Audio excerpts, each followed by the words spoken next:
It was a day of remembrance and resolve, 30 years in the making. For decades, survivors and family members have sought a proper memorial for the Jonestown Massacre. And finally, they have one. Junona Norwood lost 27 relatives in the tragedy, including her mother and 3-month-old cousin. She led the effort to replace a single headstone at an Oakland cemetery with a wall that inscribes the names of more than 900 victims. It was very emotional. It's very healing to see the names of our loved ones inscribed on a monument, a fitting memorial that will raise public awareness. November 18, 1978 was the second largest loss of American life next to 9/11. On that day, Reverend Jim Jones ordered the members of his religious group to drink a deadly cocktail. Those personally connected to the tragedy have felt that the media has portrayed Jonestown as a cult. For this reason, they have been hesitant to publicly display their remorse. Until today. Here at the Evergreen Cemetery, victims' family members and survivors shared their experiences and their grief. Well, we ought to take this tragedy and make it an opportunity to think for ourselves. Wall is a wall that speaks out and says that evil didn't win. That justice is now being served. That even though they're dead, their cries have come out to us from beyond the grave. With the publicity that the memorial brings, those who lived through the experience hope people will see Jonestown as they do, as a group of everyday people who envisioned a community that embraced racial and economic differences, but were duped by a charismatic leader. In Oakland, Jay Linus, KRON 4 News. Everybody, in my heart, in my heart, in my heart. You've heard of such unlikely pairs: Hillary and Obama, Romeo and Juliet, green eggs and ham. But have you ever heard of getting an STD test at a tattoo parlor?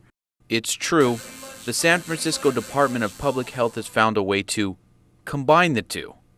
The health department teamed up with Gotham Tattoo Parlor in the Castro to offer a more convenient alternative.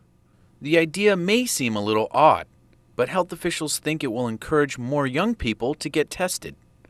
STDtest.org increases accessibility to testing for all San Francisco residents. It's the only free service of its kind that can give you a full panel of STDs from the convenience of your home computer. All people have to do is log on to std.org, take a brief quiz, print out a lab slip, take it to the test location, and maybe get an I Love Mom tattoo while you're there. Gotham Tattoo Parlor is just one of 7 places you can get free and confidential STD testing here in San Francisco. Gotham owner Gabe Wilson hopes that the plan increases awareness and business. When the health department came to me and asked if they could set up a satellite station, perfect fit. We'd love to do that and make sure people have an opportunity to come here. Maybe it's convenient for them here in the Castro. Things on the rise, we want people to be safe. Cases of chlamydia and syphilis have increased in the city this year, so the health department is trying to make the process more like a piece of cake and ice cream. Jay Linus, KRON 4 News.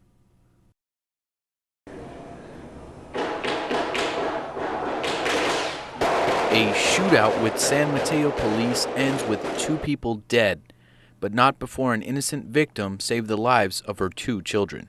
A gunman entered the home of 24-year-old Lone Kim Wynn at 9:30 this morning. Wynn texted her husband, who then called 911. When police showed up, they saw the gunman beating Wynn. Very early into the event, our officers had approached the front door, had met with Schott, and had regrouped to bring the SWAT team in. Video caught by a neighbor captures the dramatic scene.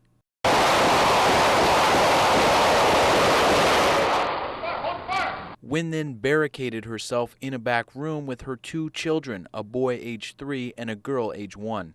She communicated with police through her cell phone, telling them she wanted to lower her children out a window.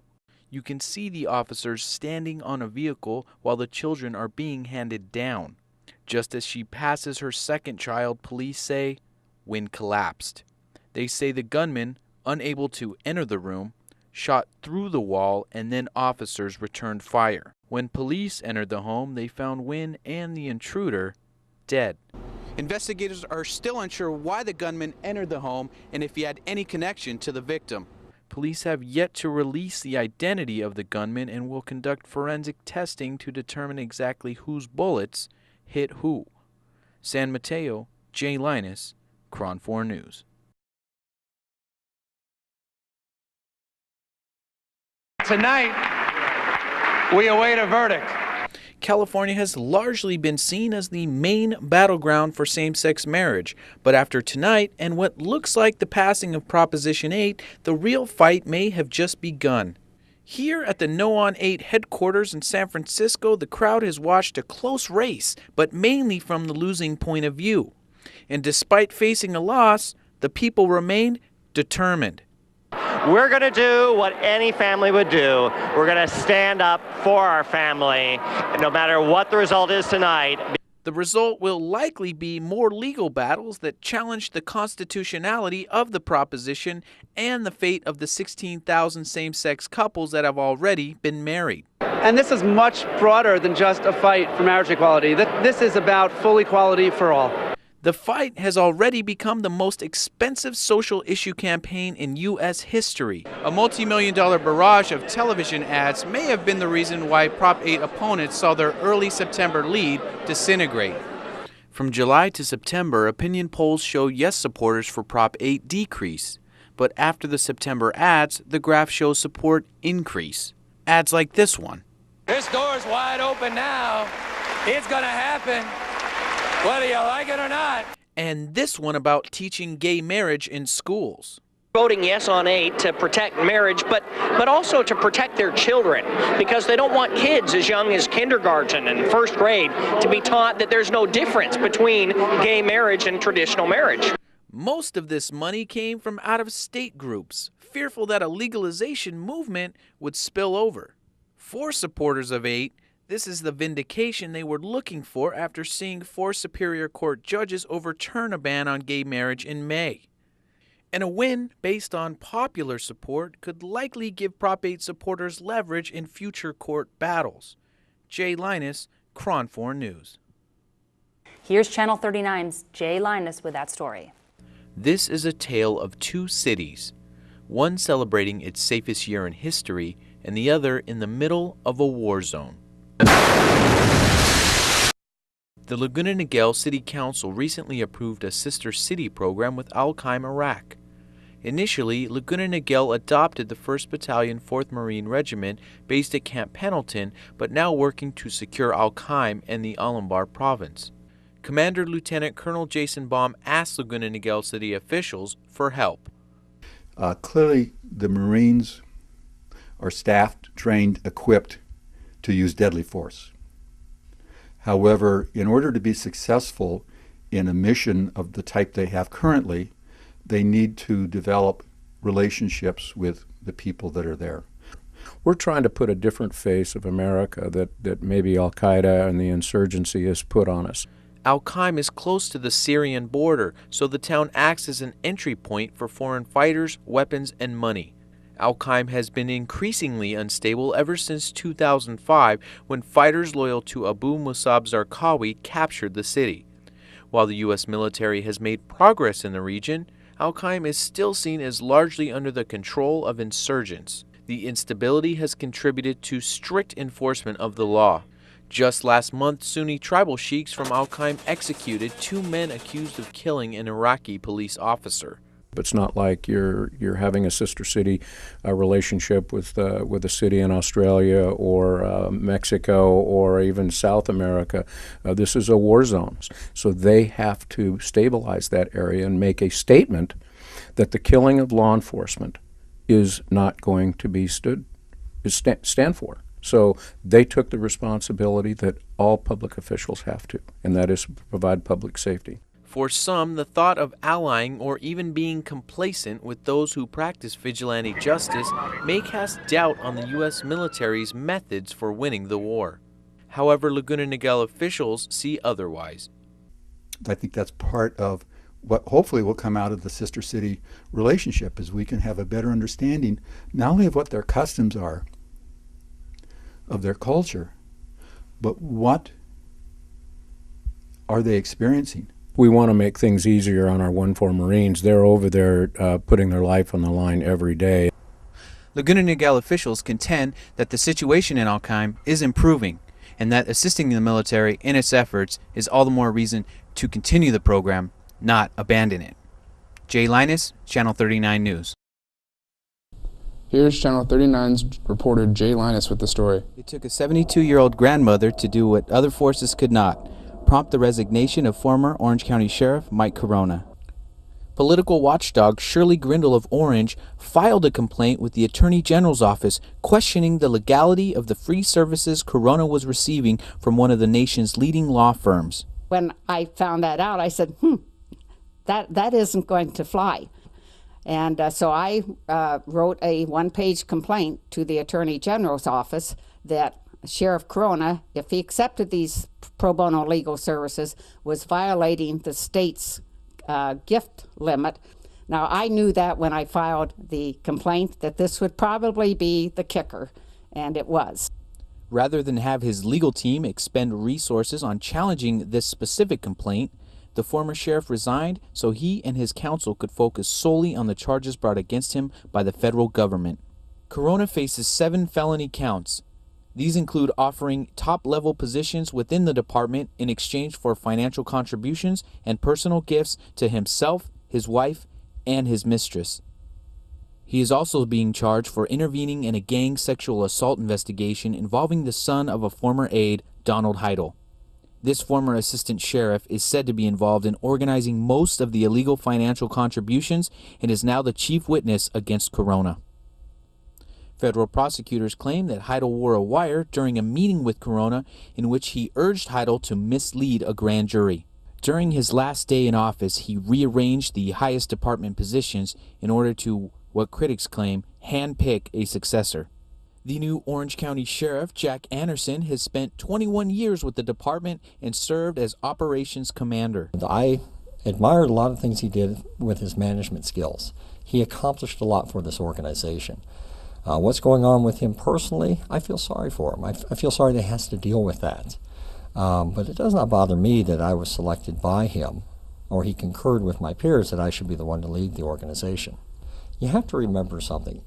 I was in this organization, much like most of the people that are here now, before Mike Corona became sheriff. Critics also claim that this controversial maneuver was meant to maintain Republican control over the position, since the interim sheriff is a member of the party's central committee.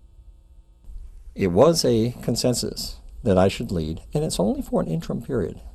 The board is ultimately going to make that decision. I will have an opportunity, as will other candidates who are applying for the job of sheriff, to sit before the board in a public forum and be interviewed on why we each think that we're the best candidate. And I look forward to that day. Anderson will fill the position until the Orange County Board of Supervisors selects a permanent candidate for the remaining 3-year term. New elections will take place for 2011. I'm not going to have the timeline here for the next maybe 2 months or whatever it is to get the larger goals moving forward. So my immediate goal is to make sure and to reassure the residents of Orange County that their public safety services will go on uninterrupted. Regarding the charges against Corona, he has denied all of them. His trial is set for June 10th. Jay Linus, Channel 39 News. For more on her story, we go to Channel 39's Jay Linus. If you're not concerned about how your local government monitors the influence of lobbyists on county officials, you should be. According to Orange County watchdog Shirley Grindle, District Attorney Tony Rackauckas and the Orange County Board of Supervisors have taken a hands-off approach. For the past 30 years, Grindle has been the only person in Orange County that has consistently monitored contributions to public officials. No local government agency does what she does. Everyone in the county who runs for office knows that I'm looking at their campaign statements with a fine-tooth comb. That keeps them honest. Well known by county officials and often referred to as a gadfly, Grindle may be most recently known for filing a complaint with the state that prompted the resignation of former Sheriff Mike Corona, who is now facing federal indictment. As Orange County's former planning commissioner 3 decades ago, she watched building contracts go to the highest bidders. This experience led to her resignation so she could pursue writing and monitoring what is now the ordinance which governs county officials. If you think these companies are giving these huge contributions to elected officials and they aren't passing that on to you and I, the consumer and the taxpayer, you got another thing coming. Her revision of the 1978 law passed with nearly 85% voter approval. Her latest push has been getting the Board of Supervisors to establish a commission to monitor financial contributions so she doesn't have to. 3 of the 5 supervisors voted against the proposal of an oversight commission in January, including Vice Chair Patricia Bates, the supervisor for most South County cities, and Chris Norby, who had previously been fined by the State Commission for campaign violations and just last month admitted to misusing campaign funds. After several attempts, both Bates and Norby were unavailable for comment. Grindle also alleged that District Attorney Rackauckus, who was assigned to enforce violations of the campaign finance law, has consistently refused to investigate her complaints. As far as her accusation that the district attorney has not prosecuted any political corruption cases, that's just absolutely not true. And Ms. Grindle has filed many frivolous complaints either to the district attorney's office or about the district attorney to other agencies, and not a single complaint launched against the district attorney has ever been found true. Grindle argues that avoiding bias could best be accomplished by setting up a county commission to both monitor and enforce the ordinance. For now, Grindle is waiting on the Board of Supervisors. You know what? The Board of Supervisors is term limited, and I'm not. So I can wait them out. And I would imagine within a year we'll have this commission established. The battle's not over yet. There is one fact that is not in dispute. Without a commission or Shirley Grindle, there would be virtually no oversight of campaign funding and the influence of lobbyists in Orange County. Jay Linus, Channel 39 News.